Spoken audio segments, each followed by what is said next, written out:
Buenos días, mi nombre es Sergio Valle. Este es mi video para mi examen final de la clase de Introducción a Sistemas en la Universidad Mariano Galvez de Guatemala. ¿Verdad? Para empezar vamos a discutir un poco los temas básicos de programación, ¿verdad? Definir ciertas cosas que son los elementos básicos, por ejemplo, algoritmo, ¿verdad? ¿Qué es un algoritmo? El algoritmo es una serie de pasos ordenados que dándole las instrucciones a la computadora para resolver ya sea un problema o realizar alguna tarea que nosotros necesitemos, ¿verdad? En estos algoritmos se utilizan variables con diferentes tipos de datos. Las variables son simplemente almacenamientos o es donde se almacenan valores que pueden ir cambiando durante la ejecución del problema o del programa que nosotros estemos haciendo. Tenemos varios tipos de datos, como por ejemplo el dato entero o integer o int, ¿verdad? Esos son números enteros sin decimales. Tenemos números reales o float, que son los números con punto decimal. Tenemos también los caracteres, que son las letras o símbolos específicos, ¿verdad? Pero es solo uno. Y de ahí tenemos las cadenas, que son string.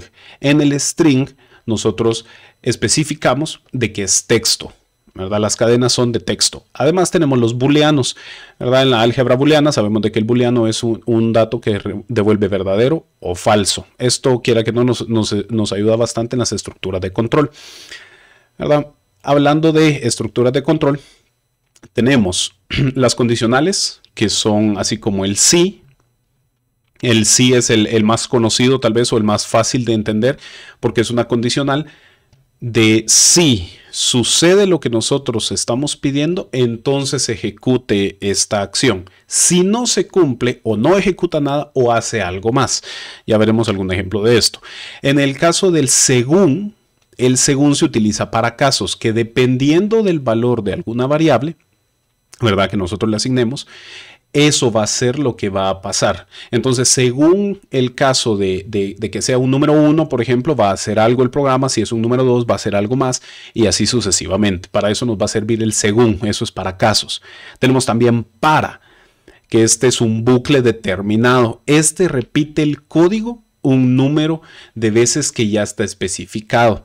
El para también lo vamos a ver de que tiene ciertos límites, ¿verdad? Para funcionar dependiendo del número de veces que nosotros le pidamos. Y también está el mientras. El mientras es mientras una condición se siga cumpliendo, va a seguir funcionando el bucle, va a seguir dándole vueltas. Si la condición se termina de cumplir, el bucle se termina también, ¿verdad? Y tenemos el último, que es el repetir. El repetir, la característica principal de repetir es de que se va a ejecutar al menos una vez. Ese bucle sí o sí se va a repetir una vez y luego va a verificar la condición que nosotros le pongamos, pero primero va a correr una vez el bucle y después va a verificar la condición que nosotros le estemos poniendo. También tenemos los vectores. Los vectores son unos arreglos unidimensionales y esto nos sirve para ordenar cosas. Aquí usé un pequeño Excel para ver más o menos qué es un vector. El vector nos va a permitir, tiene índice, ¿verdad? Que es como la ubicación en donde va a ir guardando el dato que nosotros le pongamos o la variable, ¿verdad? Y abajo tenemos el valor. Entonces, ¿de qué nos sirve? Sabemos de que en el índice 0 de nuestro vector el valor es 5.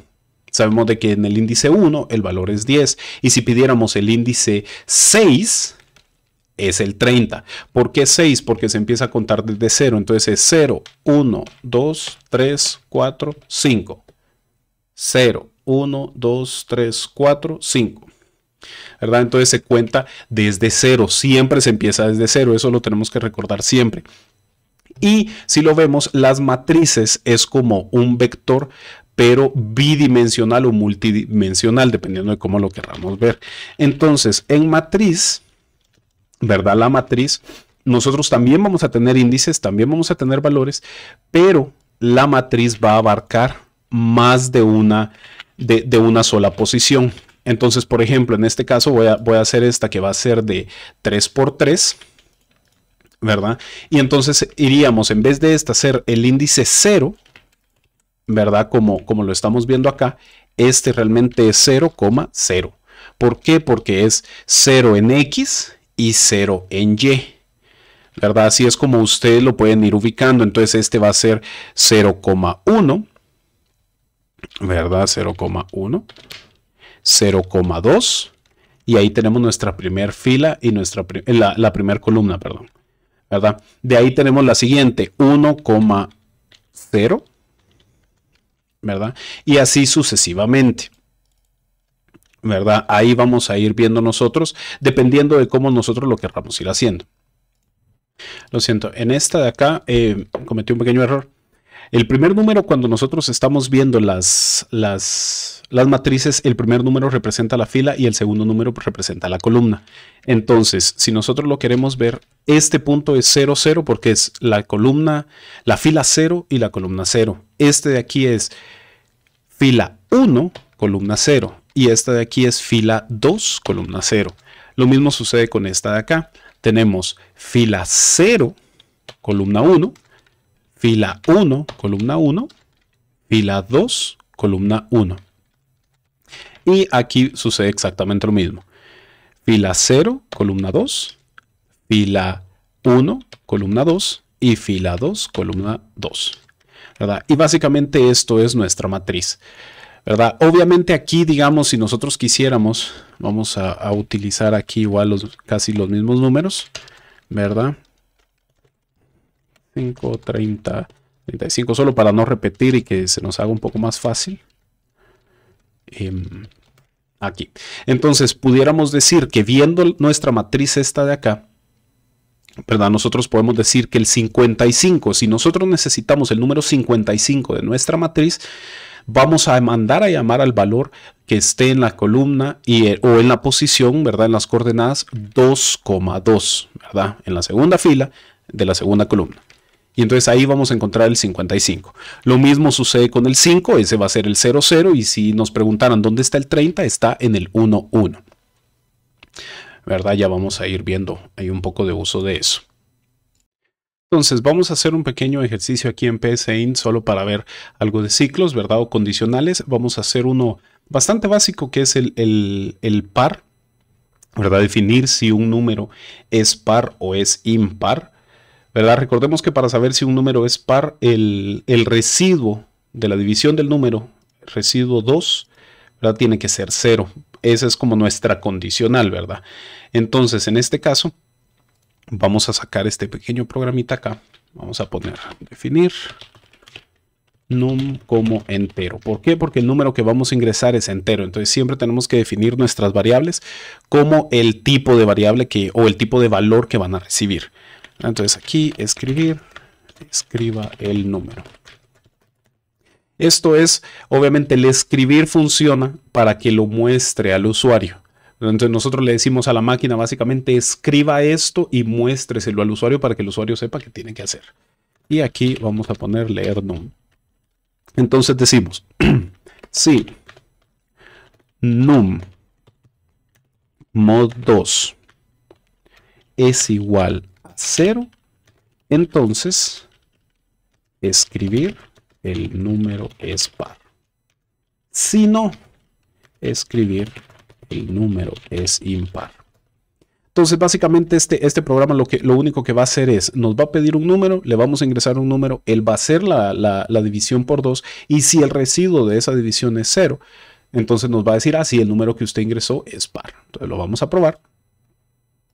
Aquí tenemos, escribe el número, voy a poner el número 5, voy a dar enter, el número es impar, ¿verdad? Es bastante sencillo, pero básicamente así funciona un sí, esta es la estructura de un sí, ¿verdad? Si se cumple algo, entonces haga esto. Si no se cumple, podemos, por ejemplo, le pudiéramos decir de que haga algo más con esa variable o alguna otra ejecución, pero básicamente es eso. Es si se cumple, haga esto, si no, haga esto otro. Ahora voy a probar con el número 4 y me dice el número es par, ¿verdad? Entonces nuestro pseudocódigo está funcionando correctamente.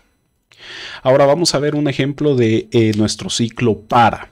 El para, ¿verdad? Es para una condición hasta que se cumpla otra, ¿verdad? Va a hacer algo. Entonces lo vamos a poner, aquí vamos a hacer unas pequeñas tablas de multiplicar. Entonces vamos a definir número y como entero, ¿Por qué? Porque esos dos van a ser dos números enteros que vamos a ingresar. Entonces, escribir, ingrese el número, ¿verdad? Y ponemos leer num. Entonces, aquí es donde vamos a empezar con el para. Para i, que va a ser nuestro contador, y va a empezar en 1 hasta 10, hacer, ¿verdad? O lo podemos incluso especificar más con paso 1, hacer, escribir, y que va a ser nuestro contador, ¿verdad? Porque lo queremos poner así un poco más bonito de ver. Igual a i por num. Listo. Básicamente ahí nos va a mostrar entonces nuestra tabla de multiplicar. Entonces, ¿qué es lo que le estamos diciendo a la computadora? Cuando usted lea el número, va a agarrar para i, ¿verdad? Que es nuestro contador, hasta 10 con paso 1. Esto significa que va a ir 1 por 1, no va a ir 1, 3, 5, sino 1, 2, 3. Entonces, i, que es como nuestro contador, va a ir tomando el valor de este hasta, ¿verdad? Desde 1 hasta 10 lo va a hacer todas las veces hasta que i se convierta en 10. Entonces, en este caso vamos a agarrar acá, ponemos esto, ¿verdad? Lo vamos a correr y vamos a poner ingresa el número 5. Y ahí tenemos nuestra pequeña tabla de multiplicar, ¿verdad? 1 por 1 es igual a 5, ¿verdad? Aquí obviamente este 5 del resultado es esta operación. Recordemos de que aquí tenemos nuestros operadores matemáticos normales, ¿verdad? Multiplicación, división, lo podemos usar normalmente. Entonces acá tenemos nuestra pequeña tabla de multiplicar, ¿verdad? Entonces, ¿qué fue lo que hizo el para? Agarró desde 1, desde que i es 1, que es este de aquí, hasta que i sea 10, haga esto, ¿verdad? Cuando ya llegó a 10, automáticamente ya el ciclo termina y ahí se acaba la ejecución del bucle. Ok, ahora vamos a ver cómo podemos juntar los dos, varios de los ciclos, ¿no? En este caso vamos a utilizar el repetir y una condicional sí. ¿Para qué? Vamos a hacer un pequeño programa que muestre en pantalla números al azar del 1 al 10 e indique cuántos son pares y cuántos son impares. Entonces vamos a empezar a definir nuestras variables. Número par, número impar e i como entero. El i puede ser i, a veces utilizan j o x como contadores, ¿verdad? Usualmente cuando utilizamos eso es para contadores. Entonces ponemos, esto se llama inicializar, ¿verdad? En donde nosotros le decimos básicamente al sistema, esta variable inicialícela como 0, tiene un valor de 0, ¿verdad? Entonces acá 0, y va a empezar en 1, ¿verdad? Aquí es inicio de ciclo. Entonces, vamos a poner repetir.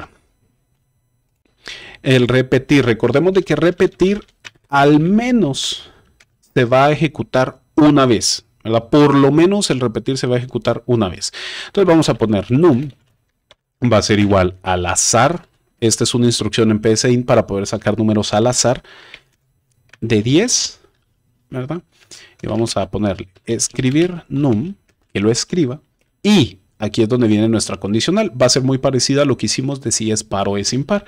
Entonces ponemos si num mod 2 es igual a 0, entonces n par va a ser igual a n par más 1. ¿Por qué? Porque lo que queremos saber es cuántos números pares y cuántos números impares salieron en esa lista. Entonces n par tiene el valor de 0 y aquí le estamos diciendo, entonces n par que es 0 va a ser n par más 1. Al irse incrementando en el repetir, ok, ahora n par, digamos de que ya tenemos un número par, ahora n par es 1, más otro 1, ya van a ser 2 y así va a ir contando en nuestro programa. Si no, n impar va a ser n impar más 1. ¿Qué fue lo que le dijimos acá? Aquí básicamente le estamos diciendo, si el número es par, porque el número mod 2, ¿verdad? El residuo de la división por 2 dio 0, entonces me lo cuenta como par. Si no es 0, si esta operación no es 0, si no se cumple, si no, entonces es un impar, cuéntemelo como impar, ¿verdad? Y aquí le vamos a decir i es igual a i más 1. Y esto es nuestro incremento a nuestro contador, ¿verdad? Y si se dan cuenta, aquí mismo tenemos el repetir hasta que. Entonces, el repetir por eso se ejecuta al menos una vez. Repetir sí o sí se va a ejecutar una vez porque la condicional está al final. Entonces, primero dice, ok, repitamos esto. Repite todo o hace todo, pues ejecuta todo el código que está dentro hasta que se cumpla esto. E i va a ser igual a 11, ¿verdad? Entonces, así como aquí, vamos a correrlo. Ah, no, perdón. No le hemos dicho que muestre nada, entonces va a poner escribir cantidad de pares y vamos a poner número par y escribir cantidad de impares n impar. Entonces, ¿por qué lo ponemos afuera? Para que no lo haga cada vez que repita el ciclo, sino que lo va a hacer, esta escritura lo va a hacer hasta que ya terminó el ciclo, todas las vueltas. Entonces le vamos a dar ejecutar y listo. Ya me dio aquí los números y dice cantidad de pares es 5 y cantidad de impares es 5 también. ¿Verdad? Si los contáramos, 1, 2, 3, 4, 5 y 1, 2, 3, 4, 5. ¿Verdad? Entonces ahí tenemos nuestros números. Es 5 y 5. ¿Verdad? Le podemos dar reiniciar y él nos va a ir tirando números al azar. Si se da cuenta, aquí ya cambió. También aquí dice cantidad de pares es 4 y cantidad de impares es 6. ¿Verdad? Entonces eso es nuestro ciclo repetir aunado a un sí. Además de nuestras estructuras de control como el sí, según, para, mientras, repetir, ¿verdad? También tenemos vectores y matrices, que era lo que estábamos viendo hace un momento. En este caso, también tenemos algo más que se llama funciones y procedimientos. Las funciones devuelven un valor al ser llamadas, ¿verdad? Cuando nosotros decimos devuelven un valor, es de que la función va a devolver el valor a nuestro código principal. Entonces, si lo queremos entender, nosotros tenemos esto como código principal, la función o el procedimiento está fuera de este procedimiento principal, está fuera de. Entonces, en el caso de la función, sí retorna un valor a nuestro código principal. En el caso del procedimiento, no. El procedimiento no devuelve un valor a la principal o al main, ¿verdad? Como también se le dice. ¿Verdad? El procedimiento no retorna el valor y las funciones sí devuelven el valor. Entonces vamos a ver un pequeño ejemplo de esto, ¿verdad? Vamos a hacer básicamente el mismo ejercicio de comparar el número para ver si es par o es impar, ¿verdad? Pero ahora vamos a llamar a una función. Entonces acá vamos a decir, ¿verdad? Esto es una función. Definir x como entero. Escribir ingrese número. Leer x, ¿verdad? Escribir. Esto va a ser par impar x. Pero incluso acá me dice el identificador par impar no corresponde a un arreglo o su proceso. Ok, eso es porque no lo hemos definido. Entonces aquí abajo, fuera de nuestro main, de nuestro código principal, vamos a poner función, ¿verdad? Y como la función regresa, tiene que devolver un valor, entonces vamos a poner respuesta es igual a par impar x. ¿No? Y fin de función. Entonces ahora, lo siento, aquí me hizo falta. Aquí está.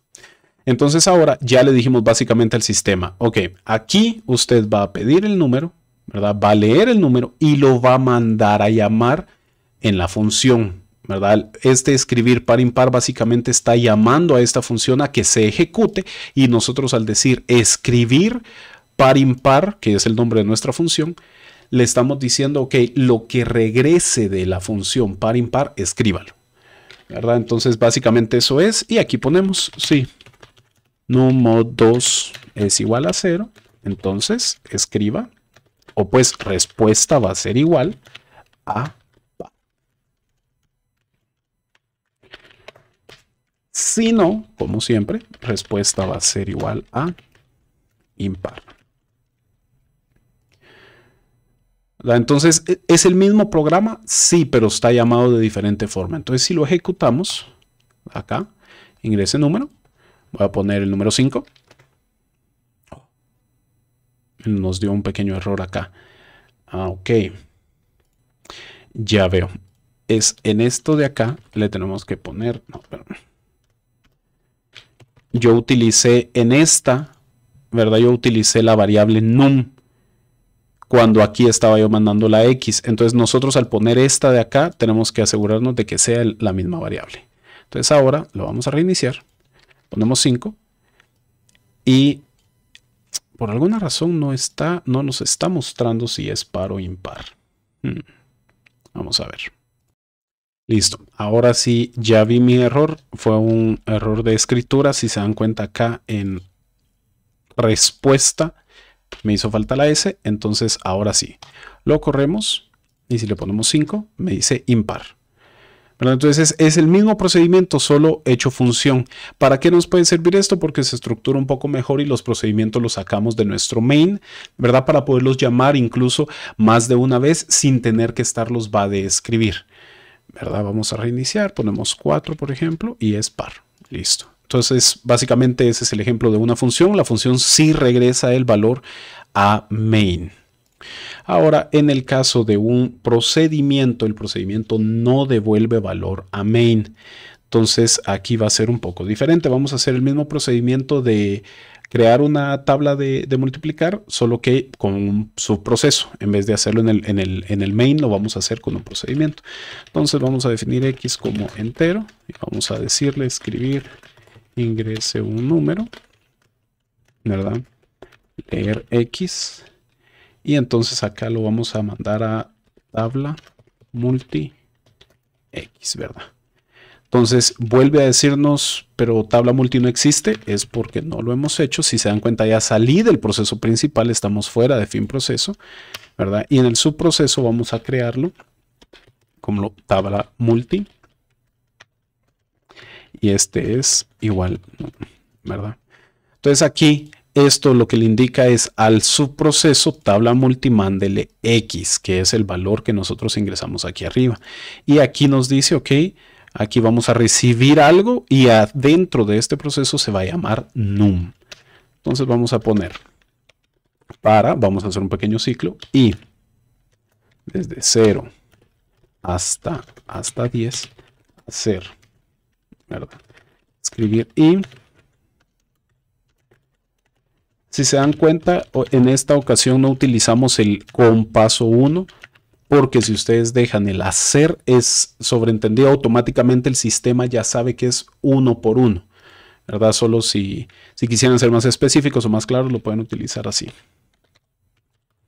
Num y listo. Entonces acá vamos a ponerlo y vamos a poner 5 igual. Y ya tenemos nuestra tabla de multiplicar. ¿Cuál es la diferencia? La diferencia es de que aquí, a diferencia de la función en donde le dijimos escriba la función, porque la función va a devolverle algo a main, aquí no le pedimos esto, ¿verdad? O sea, esto lo está imprimiendo desde el subproceso. Básicamente es parecido, pero con la gran diferencia de que el subproceso no devuelve ningún valor a main. En el caso de la función sí. Listo con los subprocesos. Listo. Ahora bien, como parte también de los ejemplos, quería hacer uno de vectores. Vamos a hacer uno sencillo de sumar los valores dentro del vector, ¿verdad? Entonces vamos a ir haciendo ese. Primero dimensionamos, entonces es dimensión vector y ponemos entre corchetes cuántos valores queremos que estén dentro de ese vector, ¿verdad? Esto, perdón, tenía un error ahí del ejercicio anterior. Entonces tenemos acá, nuestro vector va a ser básicamente de 6 valores, ¿verdad? ¿Por qué? Porque 0, 1, 2, 3, 4 y 5. Entonces tenemos 6 valores dentro. Vamos a ver acá. Y vamos a poner definir x y suma como entero, ¿verdad? Y vamos a poner suma hasta 0. Suma empieza siendo 0, ¿verdad? Lo definimos o lo inicializamos como 0. Y ponemos para x, que va a empezar en 0 hasta 4, ¿verdad? ¿Por qué hasta 4? Porque nuestro vector es de 5, ¿verdad? Le pedimos que tenga 5 caracteres dentro. Entonces, si empieza en 0, es 0, 1, 2, 3, 4, ¿verdad? Ahí tenemos los 5 índices de nuestro vector. Entonces vamos a poner vector de x, o sea, nuestra variable, o sea, el contador, vector x, va a ser igual a azar 100, vamos a utilizar hasta 100. Entonces, en este espacio que dice vector x, le estamos diciendo, para el vector, esta x es el índice de vector, que fue lo que vimos aquí. Para el índice, que va a ir sumándose aquí automáticamente, ¿verdad? Desde 0 hasta 4. Para índice 0, entonces dele un número al azar de 100. Para índice 1, dele un número al azar hasta 100, ¿verdad? Entonces eso es básicamente lo que le estamos diciendo ahí. Va a ir llenando los índices hasta llegar al índice 4. Entonces vamos a tener hasta índice 4, ¿verdad? Y ahí vamos a tener 1, 2, 3, 4, 5 números, ¿verdad? 5 valores. Entonces ahí vamos a tener el vector x. Entonces vamos a escribir, para que nos lo muestre, índice número x, que va a ser el valor de nuestro índice, y ponemos vector x, ¿verdad? Y aquí de una vez vamos a hacer la suma de todos los números dentro del vector. Entonces vamos a decir para x, que empiece desde 0 hasta 4, hacer, ¿verdad? O pues va a funcionar, el suma va a ser igual a suma más vector de x, ¿verdad? Entonces, en este caso, aquí lo que se le está diciendo es suma inicializada en 0, ahora va a ser suma, que es 0, más el valor de vector en este índice, en el índice que le vaya tocando. Entonces vamos a tener escribir la suma de los números del vector es suma. Entonces lo vamos a correr y automáticamente lo hace, ¿verdad? Aquí no necesitábamos input del usuario, sino que automáticamente lo iba a correr. Y entonces aquí lo podemos ver un poco más mejor, o ya en ejecución, lo de los índices, ¿verdad? El índice 0, el valor es 96, el índice 1, el valor es 21, el índice 2 es 12, el índice 3 es 46 y el 4 es 10. ¿Cuántos valores tenemos? 5. ¿Verdad? Porque empezó en 0 y la suma de estos números es 185. Entonces, en este caso ya vimos lo de los vectores. Este fue un pequeño ejercicio solo para ver los vectores. Y como último vamos a hacer uno de matrices nada más, ¿verdad? Solo para mostrar cómo funciona una pequeña matriz. Vamos a dimensionar primero. Dimensión matriz 3,3. Se recuerdan de que acá tenemos filas y columnas, entonces tenemos que definir ambas. X suma filas, columnas como entero. Y de una vez vamos a decirle x es igual a 0. ¿Verdad? Entonces en este caso tenemos que la matriz va a ser de 3 por 3, ¿verdad? 3 filas por 3 columnas. Entonces acá para filas empieza en 0 hasta 2. ¿Por qué hasta 2? Porque se cuenta 0, 1, 2. Entonces ahí están los 3. Hacer para columnas. Entonces aquí vamos a hacer 2 ciclos juntos, si lo queremos ver así, para que por cada fila y cada columna vaya agregando un valor. Entonces a matrix, filas, columnas,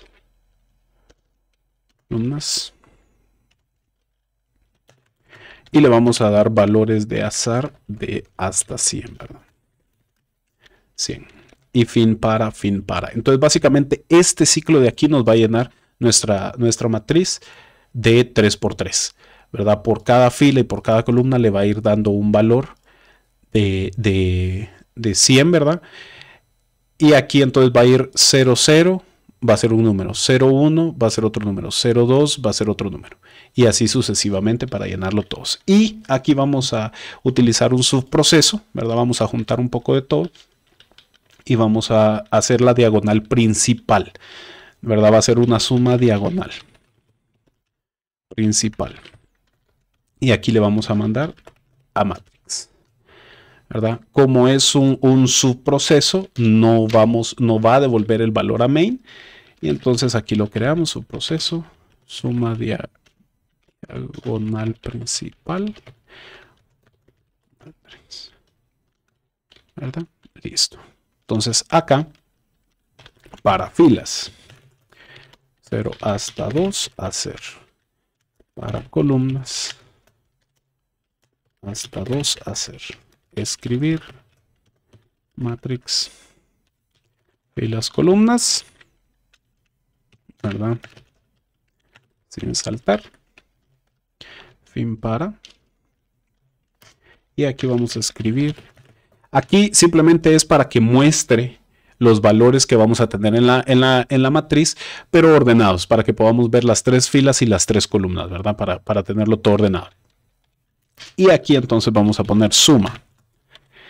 Como es la diagonal principal en una matriz vista de 3×3, va a ser el valor desde 0, 0 hasta 3, 3, ¿verdad? O puede ser, sería hasta 2, 2. Entonces va a ser la diagonal principal. Desde 0, 0 hasta 2, 2 se va a ir sumando. Entonces, como sabemos eso, le vamos a poner